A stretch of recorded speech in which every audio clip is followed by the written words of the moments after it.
Avant tout, bonsoir à tout le monde. Donc, je tenais à féliciter les joueurs qui ont vraiment écouté les consignes, qui ont fait vraiment le boulot, qui voulaient terminer en beauté devant leur public.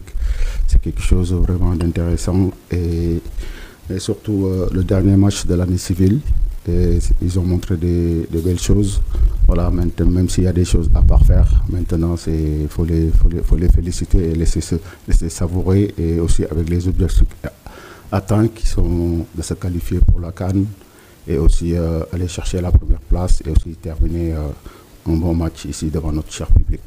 Et aussi remercier le peuple sénégalais et surtout nos supporters qui sont déplacés aujourd'hui. Et merci à eux.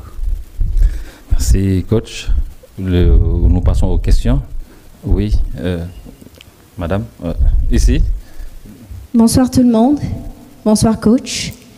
Félicitations avant tout. C'est Niagne Dioufnian, journaliste à Desports TV. Ma question est la suivante. Coach, on attendait au moins 100 joueurs locaux sur le terrain, surtout en seconde période, quand le match était presque plié avec le deuxième but d'Habib Diarra. Pourquoi ce choix de ne pas faire jouer un joueur local? Merci. Oui, bonsoir. Je pense que pour moi, dans ma tête, on est dans la préparation de la CAN. Donc, on savait qu'on était qualifié, donc il faut se projeter pour ça. Après, voilà, il y a eu des changements à faire, c'était un choix. Voilà, je pense que si je les ai convoqués, j'ai confiance à ces joueurs et je les connais, je les suis tous les week-ends. C'est des excellents joueurs. Donc voilà, leur moment venu, peut-être ils seront là, peut-être même, il faut s'attendre, un jour ils seront titulaires dans cette équipe. Merci. C'est bon. Oui. Voilà, félicitations coach, Idrissa Sané de l'Observateur. Alors coach, après ce quatrième match, on fait peut-être le bilan. 8 buts marqués, 0 encaissé. Et on sait également ceux qui vous ont suivi du CHAN jusque-là. On sait que vous avez des équipes qui ont toujours un jeu très offensif. Pouvez-vous nous dire un peu plus sur la recette Pape Thiaw? Oui, bonsoir Idrissa. Bon, écoutez, la recette Pape Thiaw, on apprend, c'est sûr et certain, mais bon, après, quand on a des joueurs qui nous écoutent pour les consignes, après c'est plus facile, les joueurs facilitent la chose. Aujourd'hui, je suis avec des grands joueurs qui sont à l'écoute, très disciplinés et très tactiques, très techniques. Aussi, pour mettre quelque chose en place, c'est plus facile, c'est sûr. Vous parlez du CHAN, il y a eu des très belles choses. Même là, avec notre équipe première, il y a des choses à parfaire encore. Mais voilà, on est là, on travaille, on continue à travailler, on continue à apprendre aussi. Et après, on verra la suite. Mais après, la méthode Pape Thiaw, c'est tôt d'en parler maintenant. Coach, félicitations. Je m'appelle Kazek Eriwar, journaliste burundais.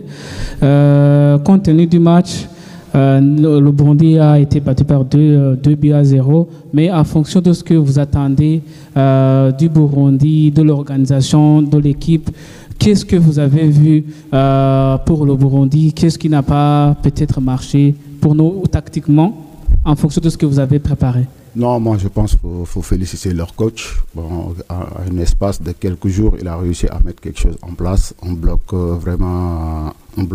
qui bouge bien, qui est vraiment intéressant, qui nous ont posé des problèmes. Vraiment bravo à cette équipe, et c'est une équipe à suivre dans l'avenir, parce que si on le laisse travailler, il peut ramener cette équipe très loin.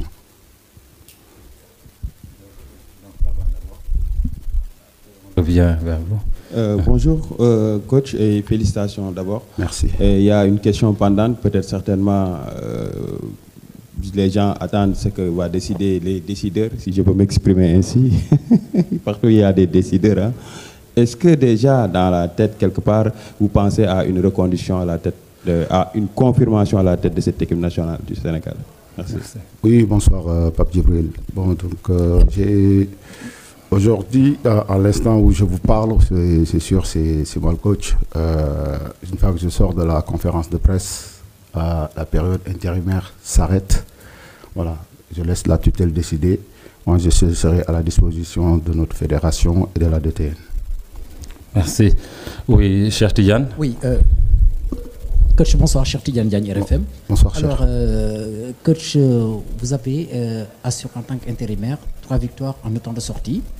Vous êtes également comptable, 4 victoires plutôt en autant de sorties. Vous avez également, vous êtes comptable aussi du bilan d'Aliou Cissé puisque vous étiez son entraîneur adjoint. Alors, dites-nous aujourd'hui, quel est le bilan que vous tirez après donc ces journées de qualification, mais surtout, vous personnellement, votre bilan en tant qu'entraîneur intérimaire?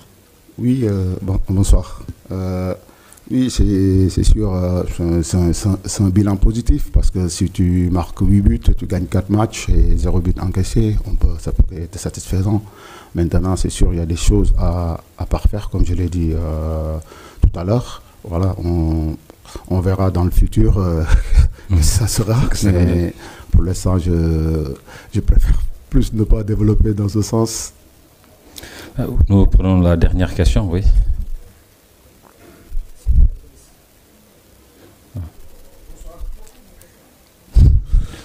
Bonsoir. Félicitations coach, Malang Sané, journaliste de Sport TV.